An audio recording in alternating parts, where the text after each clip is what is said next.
Good evening, my friends. Welcome to another episode of the Carpo After Dark series.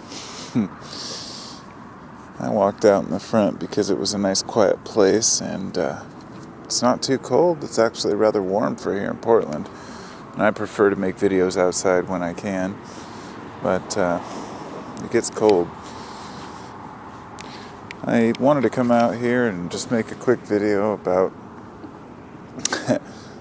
kind of a joke about the meaning of life. You know, what is the meaning of life? And the old pep talk about how it is what you make it, yada yada. But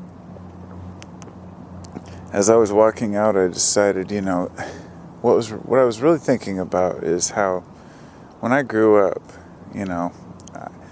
I didn't really have any particular direction. And I think most kids don't. It doesn't matter. It's not the parents' fault. It's not the school's fault. It's not the kid's fault. It's just how life is. When you're young, you have ideas about what you want to do, maybe, but you change over time. And once you get into your, 30s and 40s, you start to think, well, what exactly should I be doing?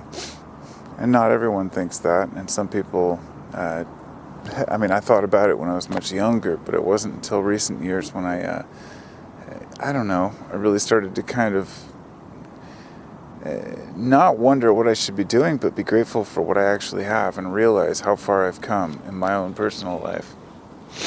My wife is fantastic, and that's what I was thinking about, is just how awesome it is to have a wife who is as eccentric as I am. I grew up as... she's much more classy than I am, but I was very kind of a nerd in school. I grew up with people around me who, I didn't know what to think. Truth is, middle school and high school are the times when you really start to, get into the whole style aspect and kind of go your own way. And I went to Lake Oswego Junior High from 7th and 8th grade, then Lake Oswego High School from 8th and 9th, then like the first month of 9th grade got kicked out for having a bong in school. So the first 3 years of my high school and junior high experience were at Lake Oswego, and nobody out here knows where the hell that is, but let me just tell you, it's the yuppie part of town. It's the place where kind of, the rich people live in the hills, but there's also a poor part of the town, and of course they go to the same school. So it's not a matter of rich and poor, it's just a matter of there's always jocks, and then there's the skaters and the punks and, the goths and everything else. And back then we still had a smoking lounge in our school that was like 92,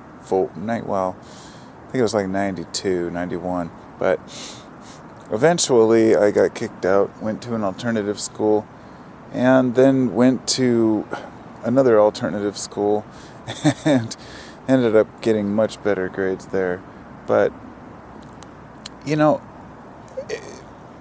I didn't know who I was. I was kind of a nerd, I guess, and I've never really been able to define it. And people will say, well, it doesn't matter. You're just people are people, and that's true. But, we are curious about, where we fit in. And I always wonder, I guess I was a metalhead for a while, and then I was a skater for a while. And then I was a hippie for a while. And then I was kind of just an average person for a while. I kind of felt like, I'd spent so much time trying to be different or eccentric that it was time to just be a normal guy and just wear jeans and a t-shirt. And that's what I did for a long time. And then I met my wife. And after a while, after I'd been, with her for a while is when I felt comfortable enough to just kind of be an average person and just wear average clothes. And then I realized I'm just not an average person. I don't want to wear average clothes. I don't feel that way. Like right now I'm wearing, a couple of those funky bandanas and some, tie-dye shirt. And I've got my own style, my own thing that I like to do. And, it's not about being stylish. It's about being yourself. It's like wearing your colors, your team colors, your... who you are. And unfortunately humans have to dress up to show who we are, because that's how we attract people. And that's how I attracted my wife, and my wife is awesome like that. And her and I have grown together that way, and it's awesome because we go to this very similar We like similar music. We like similar events. We both understand things in a way that we can go out together, have a good time, come home, and not get in a fight in the middle of some public place, or even at home for that matter, because we don't fight about stupid things.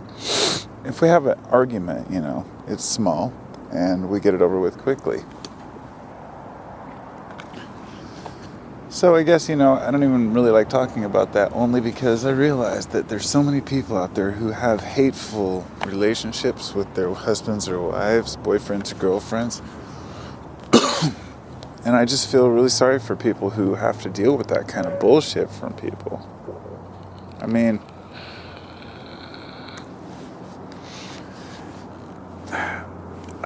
when I was younger, I met some pretty crazy chicks, and that sounds maybe offensive.